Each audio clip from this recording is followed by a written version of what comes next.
Kevin Mitnick has been part of the 2600 community for many years, and his story resulted in a documentary that Emmanuel put together and put a lot of work into called Freedom Downtime.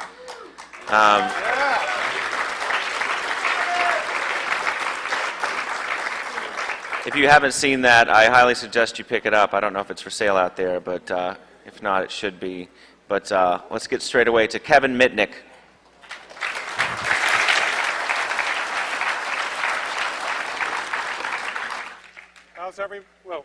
Hello. How's everybody doing? All right. Well, hello. Test this. Okay, perfect. I can walk around now. It's great to be back. I'm sorry, I was supposed to speak here 2 years ago, but I was in Bogota, Colombia, and either from the food or the water, I ended up getting really sick. Ended up in the hospital in Colombia. They couldn't figure out what virus I had or what I ate that put me in there for about 8 days. I remember I'm sitting there in the hospital, all of a sudden, like 3 days later, the phone rings. I pick it up, figure it's my family, right?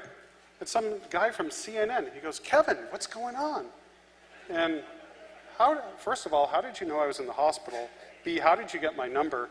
And he says, "Oh, no, we found out you're in the hospital. We want to know what's going on." So I just told him I'm sick. I have a flu.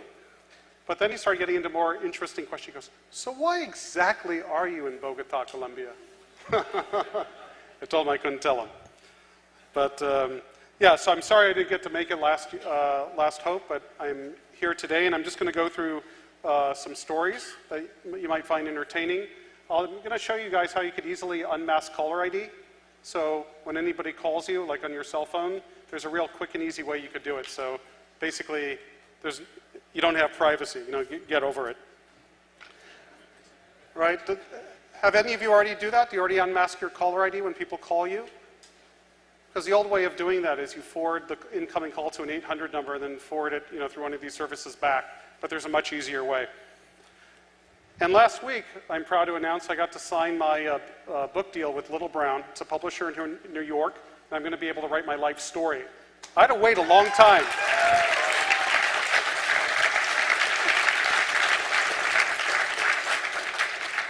Finally, I get to tell my side. I had to wait 7 years because part of my plea agreement with the federal government was that I couldn't profit off my story for 7 years, and that expired in 2007. And then it took a while for my co-author and I to write up a proposal, and it went around to these publishing houses, and I finally got the deal. So I hope, maybe in the next conference, I hope this is not really the last hope, but if it is, but the next HackerCon, I'll be able to present that book all to you. So, some stories. I don't know, how many of you were here when I spoke 4 years ago? Okay, wow, okay, about 30% to 50%. So I might go over some of the same stories. Just sit back and relax, and hopefully the people that weren't here will be entertained. When I first got into computers, it really started when I was a young kid. When I was 11 years old, I was fascinated with magic. And I used to hang out at the magic store on the weekends to learn. My mom used to go to work, and I had to go to school. And on the weekends, I'd go to the magic store and kind of sit there and try to watch the salespeople perform illusions, and then I tried to learn the secrets. And then from magic, I fell into this hobby called amateur radio. And I think you just heard that they're offering amateur radio tests. And when I started in amateur radio, this is where I got very interested in telephony, because ham radio, they had things called auto patch back in the days, where you could make phone calls, but you couldn't do it for personal use. So once I got into amateur radio, I met another student in high school in Los Angeles, California, and this kid was into phone freaking. And he wanted to borrow one of my ham radios, and in exchange, he said he will teach me a little bit about this unknown world of telephones. And this kid could do amazing things at the time that I thought was amazing. He can call a telephone number, a local number, put in a 5-digit code, and call anywhere in the world. Little did I know, he was using Sprint and MCI at the time. If he had somebody's telephone number, he can call a secret number at the phone company called the C&A Bureau, and he can get the name and telephone number. If he just had my parents' names, he was able to get their non-published number. So this was all very interesting to me. So I became involved in this area of phone phreaking. And then because I'm a prankster, I took this area of phone phreaking and I applied it to pulling pranks on friends. So one of the first things I did was I accessed a telephone company switch in Pasadena, California, and I was friends with another guy that was also into phone phreaking, and I changed the class of service on his home telephone to that of a payphone. So whenever he or his parents would try to make a call, it'd say, please deposit a quarter. That was fun. But what's even more interesting is intercepting directory assistance. There was a special way of calling a toll-free number, and then with the A, B, and C, D tones, you could actually set up intercepts on directory assistance around the United States. And they really fixed this flaw after we had fun with them for about a weekend. Especially Providence, Rhode Island, people would call in, and we get to play directory assistance operator. And you could imagine 17 and 18 years old, the fun you could have, right? So people would call in, I'd say, what city? They'd say Providence, Rhode Island. I'd say, name please. They'd give me the name. And I'd say, hold on, I'm looking that up for you, sir. I'd say, oh, by the way, we're doing a survey. Do you mind spending about 15 to 20 seconds to complete our survey today? He goes, sure. And I'd say, okay, one of our first questions, are you at home or in the office? I'm at home. Do you have our current yellow pages and white pages at home? Yes, I do. Then why are you calling me?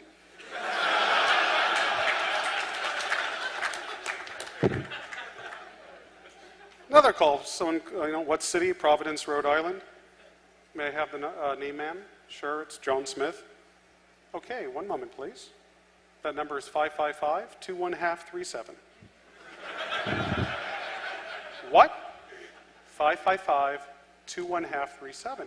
And they'd go, how do I dial a half? And I said, between the 1 and 0s, you're dialing the phone, you just kind of give it a little bit of a nudge, or you can go down to our phone center stores, they existed at the time, and you can buy one of our new phones that has halves on it. Unfortunately, that fun only lasted for the weekend. Because we did a little bit more immature pranks, but I'm not going to go into that over here in this conference because I'm being recorded. And by the way, anything I talk about today, just my disclaimer, everything happened over 5 years ago, so it's past the federal statute of limitations. All right, so just so we know. Okay, perfect.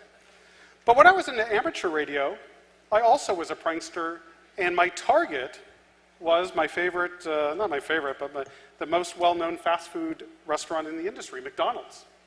Have any of you played with McDonald's with radio in the audience? And you know what fun you could have, right?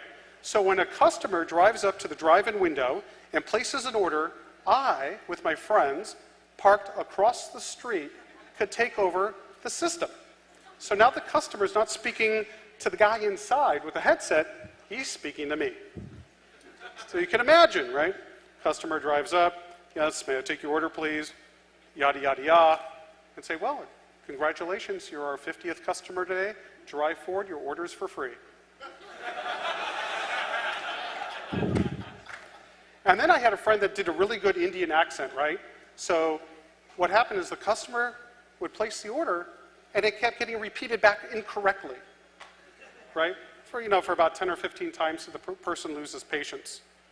And then, of course, there was menu changes at McDonald's, where no longer were there hamburgers, French fries, and sodas. It was all burritos, tacos, and hot dogs.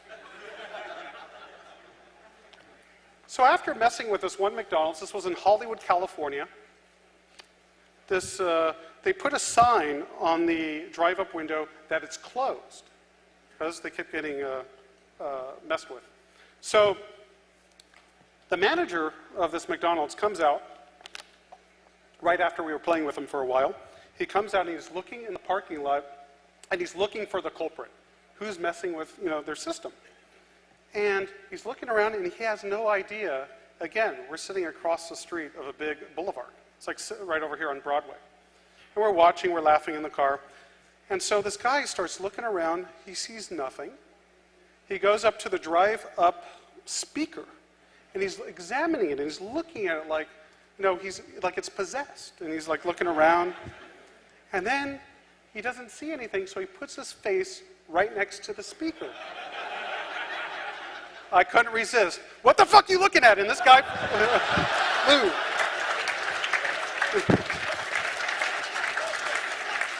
I never saw a guy run so fast except when.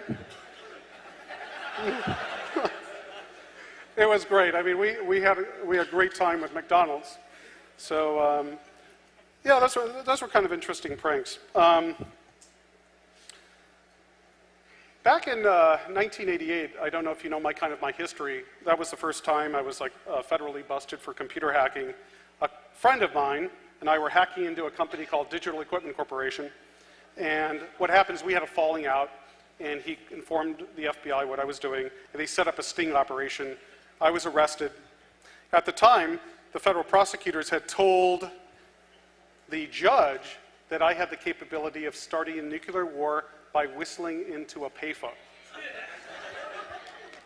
At the time I was in court, when I went to court for my detention hearing, as they call it, I was expecting to get out, because I just spent 3 days in Terminal Island Federal Prison, and it wasn't a fun experience. And I go to court, and I'm ready, and I'm looking at, when am I going to get out of here?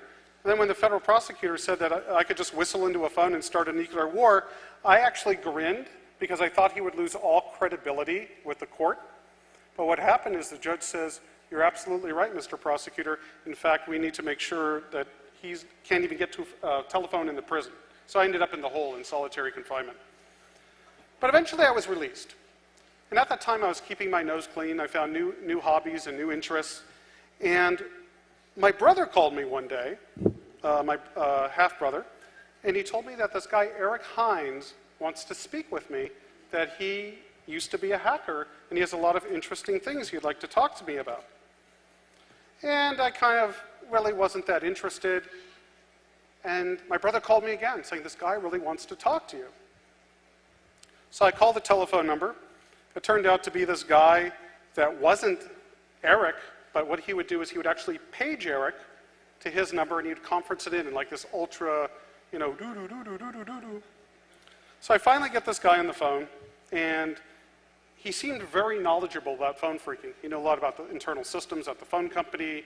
He knew about equipment in the central offices, and it intrigued me because I had a passion for technology. So we set up a meeting to meet at a hamburger hamlet, and I brought a friend of mine along, a guy named Louis DePayne, who incidentally was my hacking partner for a number of years. And we meet this guy, Eric, at a hamburger hamlet, and he starts telling us that he was part of the Kevin Poulsen case. Everybody familiar with Kevin Poulsen? Okay. And he starts telling me about all their escapades into phone company offices. I'm sitting there and I'm listening.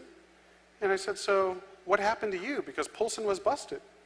He says, "Well, I was in Texas, and I was busted for doing some sort of credit card fraud, but they wanted some information about how I was doing the fraud, the FBI, so I cooperated with them and told them how I was able to commit these frauds." This is him telling me. "And I got out early. I got a deal." I said, "So they didn't ask you about Poulsen?" He goes, "No, they only wanted to know about me." Doesn't sound like the FBI. No, usually they want to know about everything. So eventually, during the conversation, he says, "We're talking about different systems at the phone company, Cosmos, SCCS. I'm not going to go into all the MISAR. Remember all these? Familiar with all these names of internal systems at Ma Bell? And then he mentions a system called SAS. He goes, "You know about SAS, don't you?" I go, "Maybe. What does it do?" He says, "Where you can monitor anybody in Pacific Bell." And I go, no. I go, "Tell me more about it." And then he clammed up and didn't say another word, and the meeting ended. And I was intrigued. I wanted to find out. I didn't know about this system called SAS. What exactly is it? And how he told me he discovered it is he and Kevin Poulsen were actually in one of the phone company central offices, found the equipment, and were able to hook up a tape recorder and actually record the protocol going back and forth. So what I did is I called the phone company, and using my social engineering skills, I wanted to find out the company that developed this tool. And so after about 2 or 3 phone calls, I found out the name of the company that manufactured SAS. I do some research on this company, and I find out that they went out of business. They no longer are in business. So I did a little bit more research, and I found out the founders of the company, tracked one of them at home, pretended to be a person working for Pacific Bell IT, and that I wanted to make improvements on the system, but I had no information. And the guy says, well, since we went out of business, do you want me to send you the design plans and the different protocols and everything? I could either FedEx it to you or I could fax it to you. What do you want? I said, sure, fax it to me. So then I had all the protocols and all the information of how to access SAS. And how SAS worked is they had remote RTPs, remote test points in every central office, and they had used computer terminals in a test department at Pacific Bell, and it would talk to a concentrator. That concentrator would dial up to the RTP in each central office, and it would use a proprietary protocol, and it would give the test technician the ability to make calls from that number, to listen to the calls, to do a number of different test functions. So now I had the capability, like Eric had, of using SAS. So let's fast forward. This is kind of a lengthy story, but it's kind of interesting. So I started to get suspicious about Eric because every time we'd get together or talk on the phone, he'd start like asking me questions. Who do you associate with? Who do you talk to? What are other hackers doing? And to me, that was a big red flag and yellow flag. So I started wanting to look into, well, who is this guy? And at the time, the Public Utilities Commission did not tariff caller ID in California. But since I had switch access, I did. So I basically implemented caller ID in Los Angeles. I set up caller ID on a friend's telephone, and then at 3:30 in the morning, I called Eric's pager number to call this telephone number. He did, and we were able to ID the number, and then from there get the address information from the phone company. It turned out this went to the Oakwood Apartments in Los Angeles, California. Then I decided, well, I got to find a little bit more about Eric. I just know his name. I call the Oakwood, I find out from the phone company the unit number he's living in. I call up the rental office, pretending to be Oakwood Corporate. I was able to get the whole rental application for the apartment where that phone terminated it. And to my surprise, there was no work information on this application. It only listed a mobile cell phone number.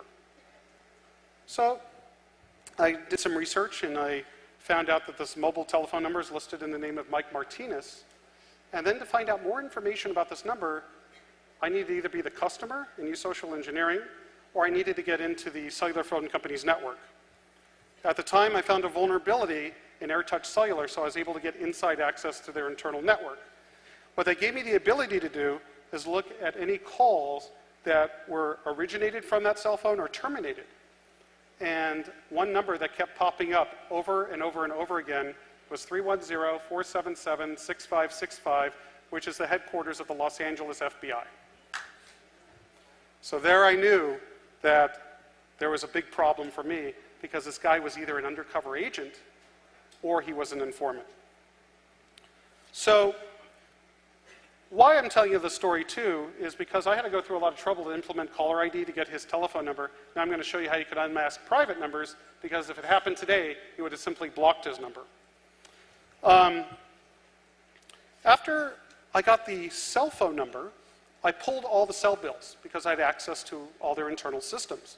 And then I started doing traffic analysis and found that this cell phone number was calling other phone numbers within government, other FBI cell phone numbers, and at the end of the analysis, I had every telephone number that belonged to the white-collar crime squad in Los Angeles.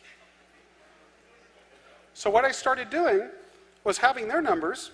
I was able to do originating and terminating number searches, and then what I started doing was searching on Eric's number. Well, who's calling him within AirTouch Cellular? And who's calling Pacific Bell Security? And then I was able to find the case agent's cell phone number because he was calling Eric, he was calling Pacific Bell Security, he was calling different numbers at the Bureau. So then, what I did is there was this device called the DDI. Is anybody familiar with it? A guy named Mark used to sell them in Milwaukee. And what the DDI device allowed you to do was monitor the forward and reverse control channel of a cell site and actually be able to see calls. Anybody remember the DDI device? Okay, maybe 2 or 3 hands. So at the time, I was working as a private investigator in Los Angeles, and I set up in my office a scanner that monitored the forward control channel of the cell site in Calabasas, California. So anytime any of those agents, if they registered their phone, drove into the area or through the area, it would alert, the PC would capture the data and it would alert me with a page.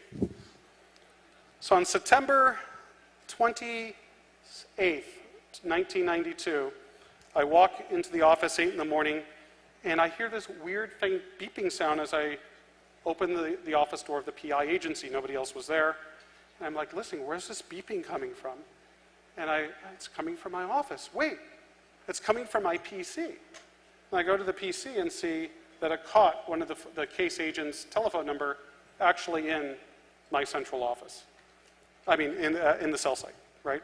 So I knew that the agent was within 2 miles of where I was because that was the cell site's coverage. So what do I do? Well, I knew 2 things were happening. 1, I was under surveillance. Or 2, they were going to my address in Calabasas to get a description of the premises for a search warrant. I assumed the latter, a search warrant. So what did I do? I went to Winchell's Donuts and bought a big 24-pack of donuts. I wrote on a sign on my refrigerator, for FBI, and I cleaned out my apartment.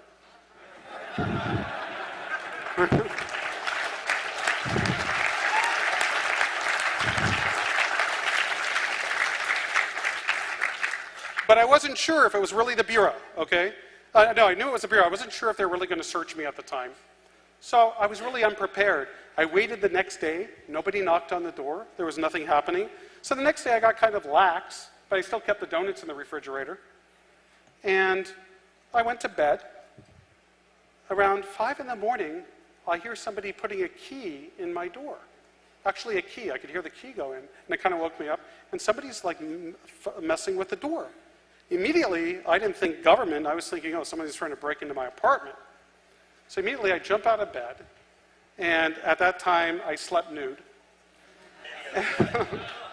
Too much information. And I go, who is it?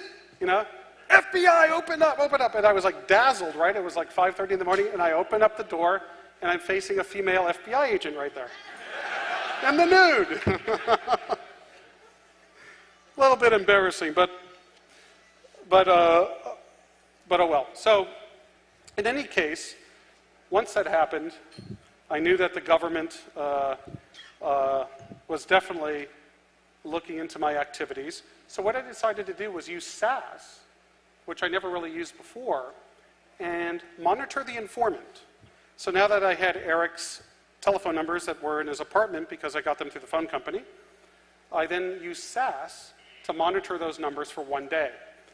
And about after 1 hour, there's this call that comes in, and when the call comes in, you hear like it's, what they call it is a SAS shoe, is you call the frame, you put up a SAS shoe, and then you use that, use SAS to actually lay in wait for the call. The other way was using what they call a no-test trunk, which you could only use when the call's in progress. So the call came in, and I'm listening. I'm actually at the offices in this PI agency in Calabasas, and I hear Eric answer the phone, and it's a guy named Ken. And all of a sudden, they're discussing Mitnick and discussing a search warrant and evidence. And I'm listening to this call with all the full attention. And what I found out later, this was the case agent and the informant working together to try to collect evidence against me at the time. So, at that time, that's when I knew that I was in serious trouble, and I needed to get out of town, so to speak. Unfortunately, my supervised release wasn't up for another month, meaning if I left, I'd be actually a fugitive from my probation. So what I did is myself and Louis DePayne, we conspired with an attorney, actually, to come up with a disinformation campaign, meaning Eric had no idea we knew he was an informant and working as a government agent, but in knowing this and knowing that he doesn't know that we know, we could feed him information that would go to the Bureau. And the whole purpose of that disinformation campaign was to get them to delay issuing an arrest warrant or arresting until my probation ended, because it ends by time. And what happened is we actually thought it had worked, because nobody came after me until 2 or 3 days after my supervised release expired. So why I'm telling you the story is to give you a little bit of history of my background of what actually happened with him. And now I'm going to give you I'm just going to divert to a quick demo because I know we're running out of time of how this tool would have been very useful to me back in those days if I was still an unethical hacker of unmasking caller ID. So I'm going to show you on a little video first and explain it, then I could demo it. So one moment. There's this provider, this SIP trunking provider called FlowRoute. I believe they're out of California. And I think because of a feature of their system, 1 second, it allows you to easily unmask caller ID. So I'll walk you through this video really quick. It's kind of slow, and I should have speeded it up, but I'm sorry. So I'm going to log into this FlowRoute account I created. And the first thing I'm going to do is just purchase a DID, and then I'll walk you through how this works.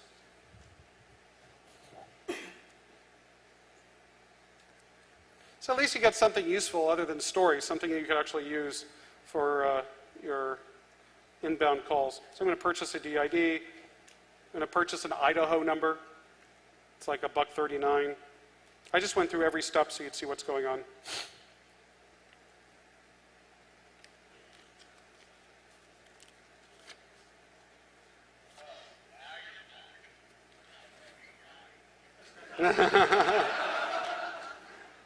All right, so we're going to get it's going slow. I can't speed it up. I could stop it, of course. So I'm going to just go in and get the SIP configuration for Asterisk so I can do the registration, which is all common. This is all no-brainer stuff, but I wanted to put it in for people that don't know, and I can make the video available. So this is so when a call comes into the DID, it knows where to send the call. So here's my Asterisk VPS box. So I'm going to modify sip.conf. I did this by video rather than doing it live because things always mess up. So this is all common, really easy stuff in just setting up a DID.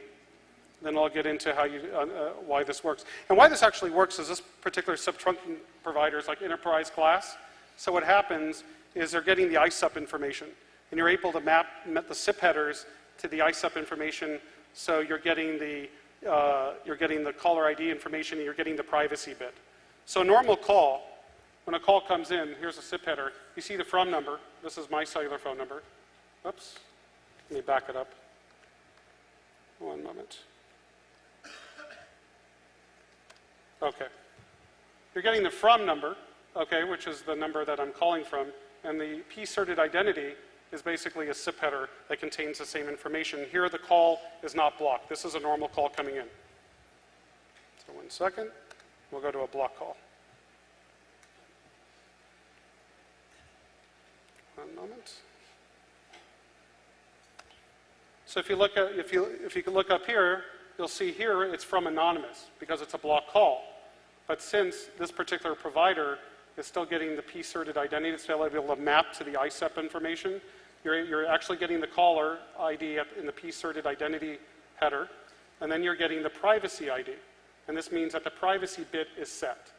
So all we want to do is, if we're getting that information, what I do in this little 8-line asterisk script is basically look and see if anybody's calling me, is there a privacy ID set? If it is, it will prepend 900 to it. It will set that as the caller ID and then call me so I'll see the number. So there's the privacy ID. There's the p-certed identity. So we're going to check if the caller ID is private. If it isn't, we're just going to forward the call. If not, we're going to prepend the 900 to it. So I have to modify extensions.conf. Is everybody following this? It's pretty straightforward and easy, actually, if you've played with Asterisk before. So because there's an Asterisk bug, well, you'll see it in a moment. There's like a deadlock audio bug. There's like one line in there that will hopefully go away when they come out with the new release.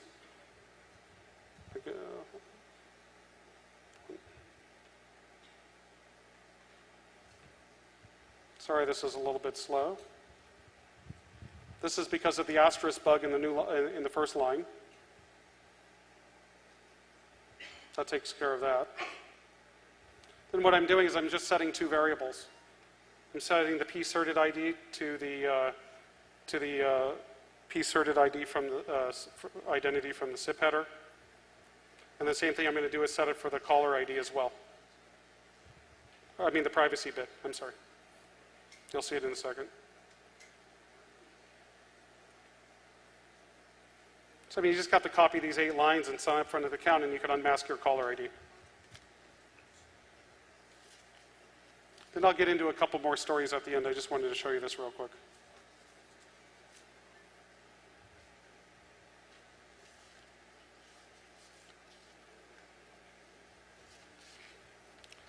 So what I'm going to do is, if you see at line 4, I'm going to go to, if the privacy bit is set, I'm just going to jump further down. Otherwise, I'm going to just set the caller ID normally. I'll jump down to line 8. You'll see it in a second.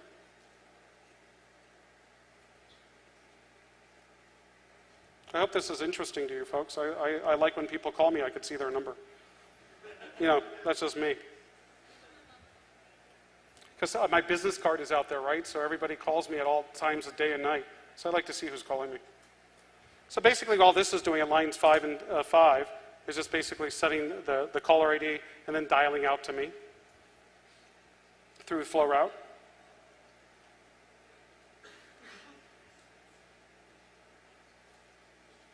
This is where I jump to if the privacy bit is set, then I'm still going to I'm going to prepend 900 to the caller ID on the p-asserted identity. Then I'm going to set that and then call myself. So what happens is when somebody calls me and the number is blocked, it will prepend 900 to it.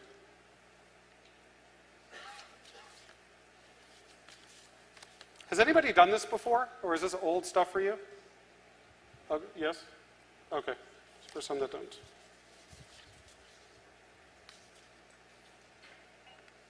Because I rarely find providers that actually have the p-certed identity and the privacy bit that they'll provide you that information. I haven't found any. So this is why it's kind of unique to me, and I just found it the other day. And that's basically it. So, does anyone want to give this a shot? You'll call me unblocked to my DID, and then you'll call me blocked. Do you want to see the difference, or do you believe it? Oh, you want to see it? Let's see it. All right. All right. So go to the camera. Ah. Somebody's sending me all these texts. All right. Hold on a second. See? All right. Don't send me text messages. Okay. So, anybody have a cell phone? They want to call me blocked? All right, here's the number. Who's doing that? Okay. That wasn't blocked because you don't see the 900. So you want to call 208-906-8200. That's the DID that's going through this asterisk logic. 208-906-8200. I could also do it from this phone, but if you want to try it. There you go. Somebody called it. You see it? It's prepending the 900. And what that means is when I get a call, if I see that 900 and the number, I know that they intentionally tried to block the call to me. So this is kind of cool if you want to unblock caller ID. I wish I had this years ago. I'll show you.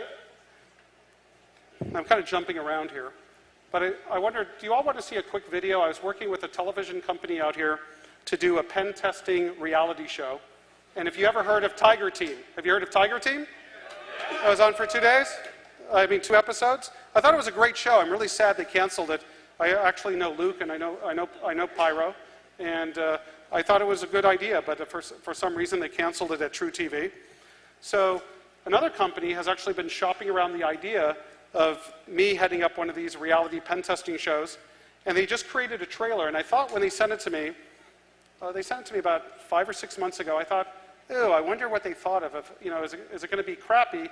And I played it, and it was actually pretty good because they blended a lot of different scenes in from Italian Job, from Alias, and so on and so forth. So do you all want to see the quick trailer? All right. All right. Hopefully, and if we can get sound here, because we're going to need sound. A couple. So we have the sound set, I hope, and we're going to try it.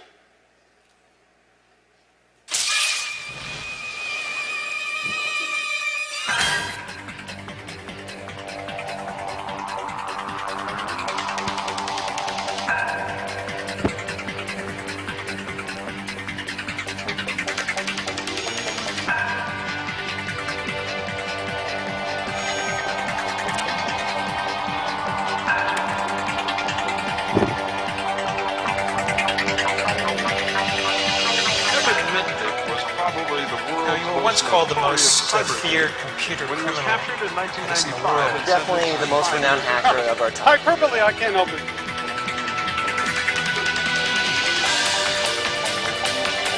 Kevin was systematically attacking the computers of some of the world's largest cellular telephone manufacturers. He was able to elude us by virtue of knowing the telephone and the computer systems well enough. He was arrested and subsequently sentenced to federal prison time. That's a bad picture, isn't it?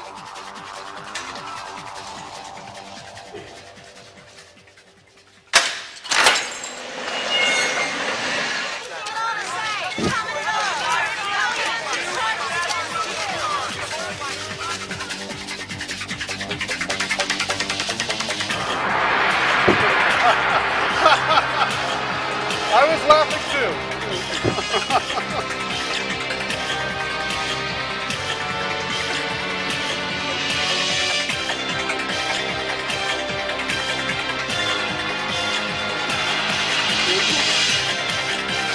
Jennifer Gardner.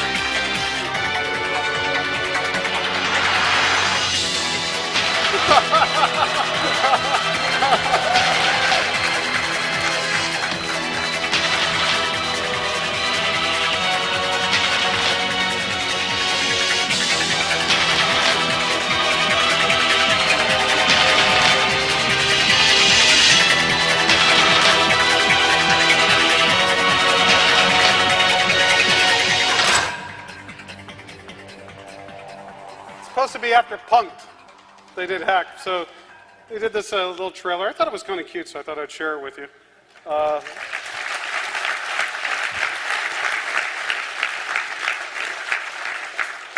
don't think it's going to go anywhere because I can't imagine Apple or Nintendo saying we could pen test you and have it on reality TV. I just don't see it. I don't see the benefit. They don't care about their product placement. And I wonder if my high school teacher, if he saw this, I don't think I've told you the story of this. When I was in the phone freaky in high school, and I had another student, and he said, hey, you might want to go to computer class. It's kind of interesting. And at the time, I was like, oh, no, I'm just interested in telephones and radios. I can care less about computers. And at the time, to get into computer class, you had to have like a prerequisite of trigonometry and calculus and all this sort of thing. And the telcos were going for electromechanical switching, crossbar over into ESS. So I kind of half wanted to get involved in computers, but I didn't have the prerequisites. So the student introduced me to this computer instructor. He said, I'm sorry, Kevin, you have to wait till you take these additional math courses, and we can't let you in. So my friend says, hey, show the teacher what you can do with the telephone. So I was able to do all these neat things that that you can imagine what you could do with the telephone system, actually access computers over voice. And he says, sure, I'm going to waive the prerequisites and let you into class.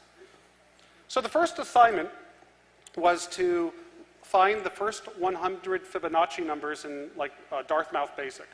And to me, that was boring. Who cares about finding the first 100 Fibonacci numbers? I was more interested in finding the teacher's password. And at the time, can you imagine? You had an Olivetti 110-baud terminal, and you dial up to the DEC system, which was running RISC-to-C. You remember that. And you use the acoustic coupler, and you were doing a lightning fast speed of 110 baud. So the teacher, when he was typing in his password, he would really shield it. And I go, oh, what is he trying to hide? I want to get his password. So rather than writing that program that would find the first 100 Fibonacci numbers, I simply wrote a simple login simulator. So what it would do is it would simulate the Arista system that he was dialing up to. It would take his username, and usernames were, it was actually a number, 1,5 or whatever, and ask you for the password, and it actually would log him in. But he wouldn't know that he's actually, talking to my code and not talking to the operating system. So then what we would do is we'd go up to him and say, hey, Mr. Christ, your new password is blah, blah, blah. And he'd get really pissed, and he'd go change it.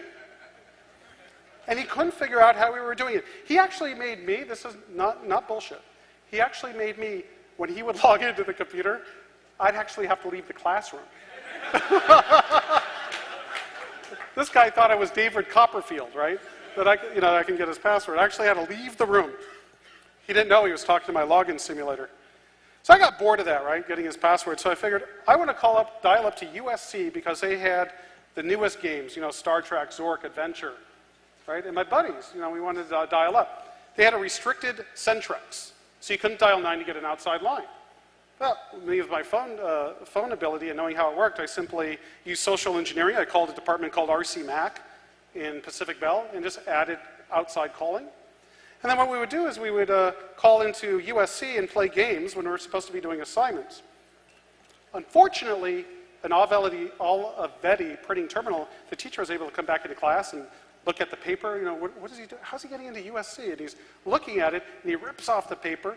At a point, he was getting so angry with us, he would actually sign a part of the printout, the spooling printout, and then when we couldn't take it with us, he'd actually look to make sure that the top was with his signature.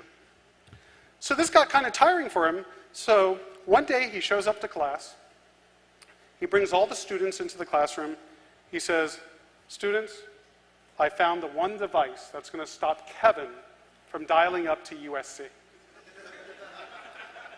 And I'm kind of looking, cool, where do you get that device? And he holds up a telephone lock. It was a dial phone. And he proudly places the dial lock into the telephone, number 1 position, and he proudly takes the key and he puts it in his pocket and he has a big smile on his face. And of course I said, Mr. Christ, what's the telephone number of the administrative office? And he gives it to me, and then the pulsing trick. I just pulsed out the number. This guy, his face turned red. He actually took the phone, this phone, it was like this type of phone with a dial, and threw it across the room. So I guess I didn't get along too well with my computer instructors in those days. So let me tell you about I kind of told you about my funny hack in the McDonald's, and then I know we're running out of time. So I just want to tell you what was the most scariest kind of hack for me, and this is when I was a fugitive in Seattle. I was leaving my apartment one day, and I had a phone. I had the Novatel PTR 825. I was able to get the source code to the cell phone. So what I did was I was able to modify the phone so when it would sit in idle mode, it would listen to the reverse control channel. And what would happen is if the signal met certain strength requirements, it would capture the MIN and the ESN of anybody that was in listening distance of the cell phone and put it into a table. Rather than me having to go get an ESN and an MIN, my phone device would actually listen to it and store it. Okay?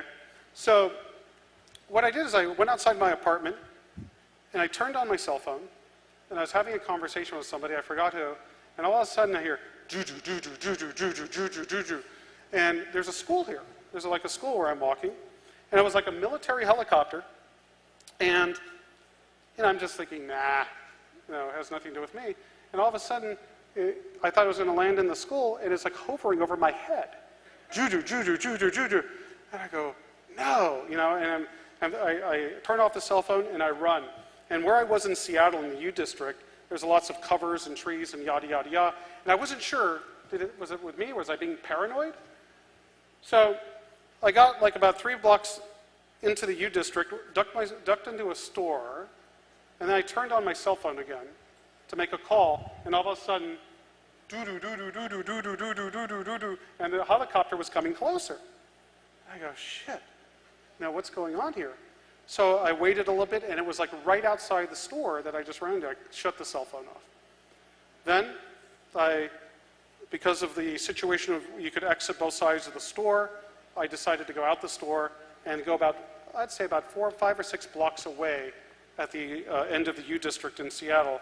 I turned on the cell phone again, and damn it, the helicopter's coming. Doo-doo-doo-doo-doo-doo-doo-doo.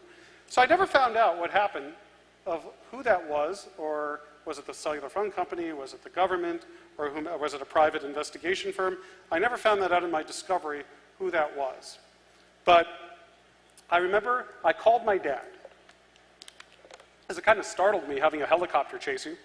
So I remember I had a secret code with my dad that if I paged him with a certain code, he'd go to a supermarket to a payphone and he'd wait for my phone call for like 15 minutes. With my mom, it was a more intricate system. Because of because I know if a government or a law enforcement agency knows you're going to a payphone, it's really easy to get the history, terminating, originating numbers. I know it because I did it on them. So what I figured is, with my family, I'd contact them, is have them go into a casino. So they'd have a pager, and I'd page with a certain code means Stardust, Mirage, whatever, right? And then they'd go in and listen for the call to be paged like Mary Sue, and they'd go to the white courtesy phone and pick up the call, and that would be me. And it'd be really difficult for the government to trace these calls. With my dad, it wasn't so, since I didn't talk to him so much, it was where I'd call him at a payphone. So I remember calling him up, saying, Dad, you won't believe what happened. He goes, what's going on? I go, a helicopter just chased me. He goes, son, you really need help if you think helicopters are chasing you. And I go, no, Dad, it was really chasing me. And he goes, you really need to see a psychologist. No helicopter's chasing you, Kevin. You're being paranoid. So anyway, long story short, I was being chased, but I never found out by who or what had happened. So what am I doing today? I'm really fortunate. You know, I never thought I'd be where I am today, and a lot of it has to do with a lot of you that were my supporters. I still give thanks to everybody that was part of the Free Kevin movement, you know, especially Manuel and everybody part of the 2600 group. I really knew that there was no influence on the courts because you can't influence the government, but at least it got the message out there about, you know, about some certain civil rights violations in my case. I never said that I didn't deserve to be punished, but they went a little bit overboard by holding me in solitary confinement because I could launch nuclear missiles by whistling launch codes. So today what I do is I go around the world and I do a lot of public speaking engagements, not what I'm talking about now, but mostly like on social engineering and wireless security. I do a lot of penetration testing, so companies, you know, hire me to hack in. Kind of what I was doing all my life, but I do it with authorization and I get paid for it.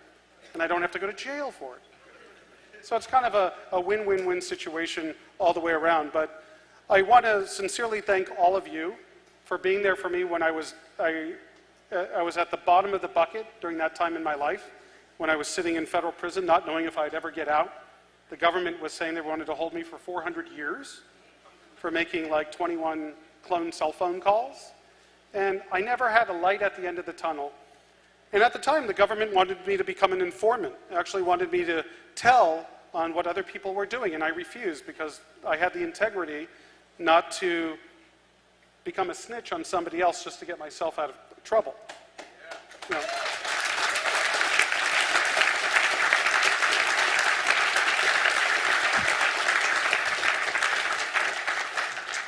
Because unfortunately, that's what happens in 95% of the time is people cooperate against each other and everybody goes down.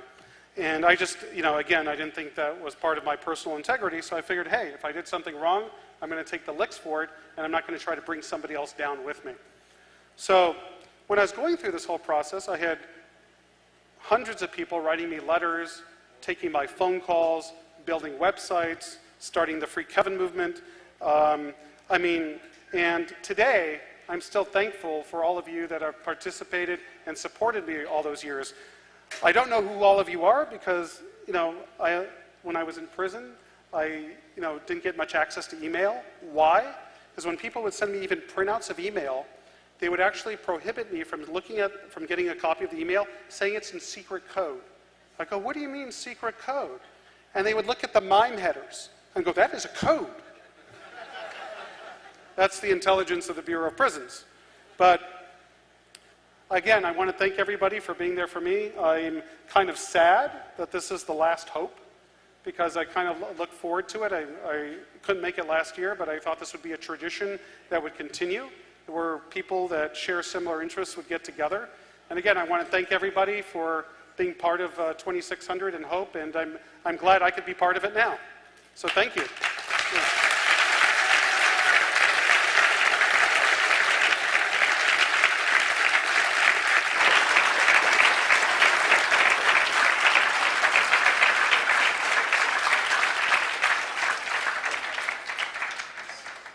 So I have a gift for most people here, and I don't know, they said they had like probably 2 minutes left, 1 minute?